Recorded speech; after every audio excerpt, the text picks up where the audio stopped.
नमस्कार। आज हम प्रश्न कुंडली के बारे में जानने वाले हैं।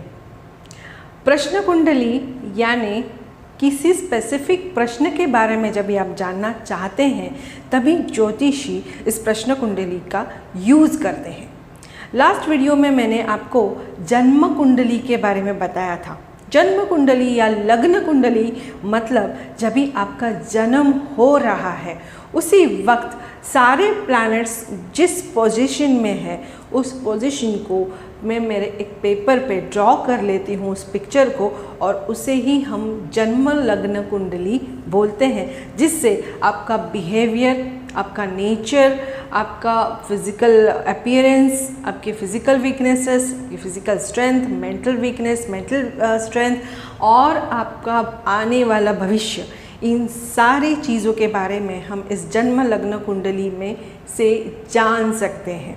लेकिन कुछ क्वेश्चंस ऐसे होते हैं जिस क्वेश्चंस का आंसर हमें इंस्टेंट चाहिए होता है, और इस इंस्टेंट आंसर्स के लिए हमें प्रश्न कुंडली बहुत मददगार रहती है। फॉर एग्ज़ाम्पल कुछ प्रश्न ऐसे होते हैं जैसे मेरे कुछ कागजात खो गए हैं और ये कागजात मुझे कब मिलेंगे, कहाँ पे है, कुछ स्पेसिफिक डायरेक्शन है तो ये। सेकंड, मेरी गोल्ड ज्वेलरी जो है वो खो गई है या कुछ मिसप्लेस हो गई है, कहाँ पे मिल सकती है, मिलेगी या नहीं, चोरी हो गई है तो वो कब मिलेगी। ये सारे जो सवालों के जवाब होते हैं, इंस्टेंट आंसर्स चाहिए होते हैं, तभी हमें प्रश्न कुंडली बहुत यूज़फुल होती है। आज मैं ये एग्ज़ाम्पल ले रही हूँ, ये इंटरेस्टिंग सी प्रश्न कुंडली है क्योंकि ये प्रश्न मुझे मार्च के सेकंड वीक में मेरे जातक ने पूछा था और उन्हें ट्रैवल करना था मुंबई से दिल्ली के लिए। और दिल्ली जब ये जाने वाले थे, कुछ सेमिनार था, 3 या 4 दिन का सेमिनार था, तो ये पूरा 5 या 6 दिन का उनका टूर ट्रैवल का प्लान था कि सेमिनार हो जाए, उसके बाद पूरी दिल्ली घूम ले, एंजॉय कर ले और वापस आ जाए। उनकी प्लेन थी, उनका प्लेन का जो टिकट था वो था 20 मार्च को। लेकिन इन्होंने मुझे क्वेश्चन जो पूछा है उसके 2 दिन पहले पूछा है, और जिस समय उन्होंने ये क्वेश्चन पूछा है उसी समय की ये कुंडली है और उसे ही प्रश्न कुंडली बताते हैं। जिस समय जातक क्वेश्चन ज्योतिषी को पूछता है, फॉर एग्ज़ाम्पल अभी शाम के 5:30 बजे हैं और 5:30 बजे किसी ने मुझे कुछ प्रश्न किया है, उसी समय की मैं कुंडली ड्रॉ कर लेती हूँ, कैलकुलेट कर लेती हूँ, और उसी कुंडली में मुझे उस जातक का जो भी क्वेश्चन है उसके आंसर्स मिल जाते हैं। थोड़ा अनबिलीवेबल लग सकता है, जो लोग एस्ट्रोलॉजी के लिए या एस्ट्रोलॉजी कॉन्सेप्ट के लिए नए हैं उन्हें ये कॉन्सेप्ट थोड़ा वियर्ड लग सकता है, अनबिलीवेबल लग सकता है, लेकिन जो एस्ट्रोलॉजर्स हैं बहुत सालों से इस प्रश्न कुंडली का इस्तेमाल कर रहे हैं और आंसर्स दे रहे हैं। तो ये प्रश्न जब भी मुझे पूछा गया था तभी उसी वक्त की ये कुंडली है, वृषभ लग्न की कुंडली है। लास्ट वीडियो में मैंने आपको लग्न कुंडली के बारे में बताया था। This is your first house, और फर्स्ट हाउस में जो राशि होती है वो उस हाउस का लग्न होता है। अभी ये लग्न कुंडली है और लग्न कुंडली कौन सी है? वृषभ लग्न की है। वृषभ लग्न की कुंडली है और बाकी के जो प्लैनेट्स हैं वो इस तरह से यहाँ पे प्लेस्ड है। प्रश्न कुंडली में 2-3 चीज़ें बहुत अहमियत रखती है। पहली चीज़, आप जब भी क्वेश्चन आपके पास आता है एज ए एस्ट्रोलॉजर, जब भी आपके पास ये क्वेश्चन आता है उसी वक्त चंद्रमा क्या आपको रिफ्लेक्ट कर रहा है। यहाँ पे चंद्रमा की प्लेसमेंट, चंद्र की जो राशि है वो है कर्क, 4 यानी कर्क राशि, ये क्या आपको प्रतीत कर रही है, क्या दिखा रही है, that is also very much important. और इसी प्रश्न कुंडली में जातक का जो आंसर है वो भी आपको मिलता है। अभी इस जातक का क्वेश्चन था कि 20 या 22 तारीख की फ़्लाइट है और तभी इंडिया में कोरोना जस्ट कुछ एयरपोर्ट पे ही पता चल रहा था कि कोरोना एंटर कर रहा है, लेकिन इतना ज़्यादा ये सब कुछ बढ़ेगा और ये कंप्लीट लॉकडाउन में हम चले जाएंगे, ये किसी को बात पता नहीं थी, इमेजिनेशन भी नहीं था, एहसास भी नहीं था। और इसी वक्त 18 तारीख को, मार्च के 18 तारीख को मुझे ये क्वेश्चन पूछा था, क्या मैं ट्रैवल करूं? 4 या 5 दिन का ही सेमिनार है, वो मैं अटेंड करके मैं वापस आना चाहता हूं। लेकिन तभी सरकार ने ये बताया था कि ऐसे जो सारे प्रोग्राम्स होने वाले हैं वो कैंसिल कर दे। तो जातक ने मुझे क्वेश्चन पूछा था, सेमिनार तो कैंसिल हो चुका है लेकिन अभी टिकट तो बुक हो गई है, होटल भी मैंने बुक कर लिया है, तो अगर सेमिनार में नहीं जाता तो दिल्ली जाके मैं दिल्ली सिर्फ घूमना चाहता हूँ, तो क्या ये ठीक रहेगा? क्वेश्चन स्पेसिफिक था। मैं अगर ट्रैवल करता हूँ तो क्या मैं सेफ हूँ, ये ठीक रहेगा? तो देखिए, क्वेश्चन जब भी पूछा गया तभी चंद्रमा था अष्टम स्थान में। ये कुंडली का हमेशा अष्टम स्थान होता है, यहाँ पे कौन सी भी राशि होगी लेकिन ये स्पेसिफिक आपका अष्टम स्थान ही होगा। और चंद्रमा जब भी अष्टम स्थान में होता है, जब भी प्रश्न पूछा जाता है और चंद्रमा अगर अष्टम स्थान में है, इसका मतलब ये कहीं ना कहीं सेफ नहीं है।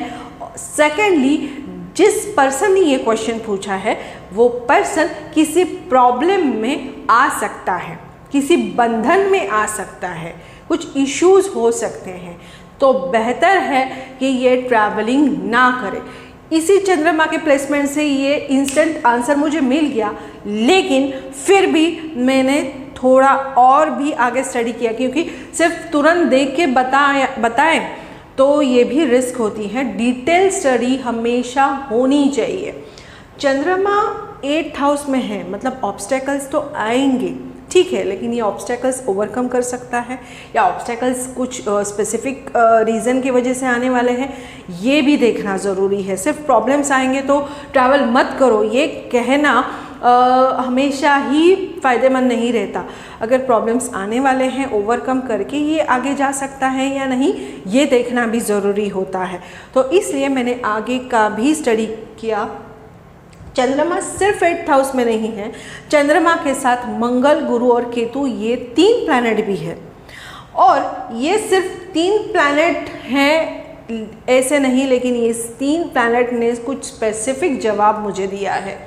मंगल जो है ये 7th और 12th का लॉर्ड है। मंगल की 2 राशियां हैं, लास्ट वीडियो में मैंने आपको बताया था मंगल की 2 राशियां हैं, मेष और वृश्चिक।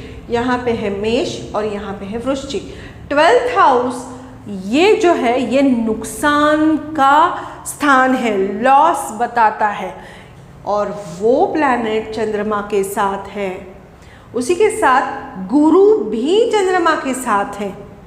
गुरु खुद अष्टमेश है, ये धनु राशि है, गुरु की खुद की राशि है, और गुरु अष्टमेश है, मतलब इस पूरे हाउस का लॉर्ड गुरु है।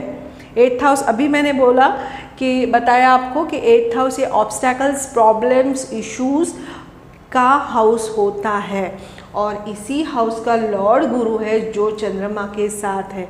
और इन तीनों की युति है। युति का मतलब होता है ये तीनों प्लैनेट, जिस वक्त ये प्रश्न मुझे पूछा गया उस वक्त ये तीनों प्लैनेट कंजंक्शन में थे। कंजंक्शन का मतलब होता है, डिग्रिकल कंजंक्शन का मतलब होता है ये तीनों प्लैनेट्स की जो डिग्रीज थी वो बहुत नज़दीक थी। चंद्रमा कुछ 24 डिग्री पे, मंगल भी 27, 28 और गुरु भी तभी 28, 29 डिग्री पे चल रहे थे। तो ये सारे ही साथ में चल रहे थे।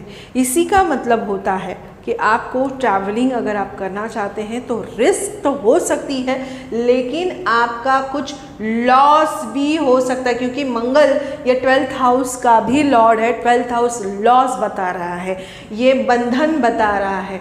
इसी का मतलब है कि आप अगर ट्रैवल ना करें तो बेहतर है। और उसी वक्त मैंने उस जातक को बताया कि अगर आप ट्रैवल करते हैं तो कुछ रिस्क है, अगर आप ट्रैवल नहीं करते तो ज़्यादा बेहतर है।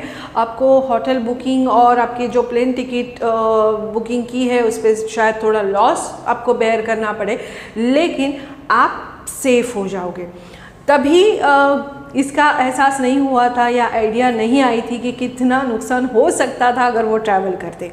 लेकिन अभी 1 या 2 महीने के बाद, मतलब अप्रैल मई महीने में ही उन्होंने मुझे फ़ोन करके बताया कि जो डिसीजन उन्होंने लिया इस प्रश्न कुंडली की वजह से, उन्होंने ट्रैवलिंग प्लान उनके कैंसिल कर दिया और वो नहीं गए, वो मुंबई में ही सेफ थे। और अगर जाते तो लॉकडाउन पीरियड में जाना पड़ता। तो प्रश्न कुंडली ने जो आंसर दिया था, इंस्टेंट आंसर, वो सही आया है।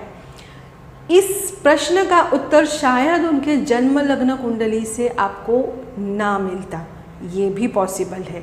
जब भी कोई स्पेसिफिक क्वेश्चन होता है, उसका स्पेसिफिक आंसर आपको चाहिए, तभी आपके जन्म कुंडली के अलावा अगर प्रश्न कुंडली भी आप स्टडी करते हैं तो ये बेहतर आपको आंसर्स देने में सक्षम है। दूसरी बात, चंद्रमा 8th हाउस में है और जैसे मैंने बताया यहाँ पे कर्क राशि है। कर्क राशि यहाँ पे 3rd हाउस में, 1 2 3 3rd हाउस ये आपके ट्रैवलिंग प्लान्स के बारे में बताते हैं। तो आपके ट्रैवलिंग प्लान्स में प्रॉब्लम्स हैं, ट्रैवलिंग में कुछ इशू आ सकता है और आपका लॉस हो सकता है। तो आपको ये कंप्लीट आंसर यहाँ पे तुरंत मिल गया है कि आपको ट्रैवलिंग नहीं करना चाहिए।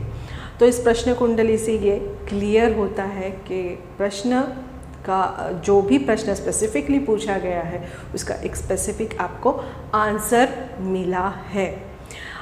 इसी प्रश्न कुंडली के साथ मैं और एक प्रश्न कुंडली भी लेना चाहूँगी, दूसरी प्रश्न कुंडली जो बहुत इंटरेस्ट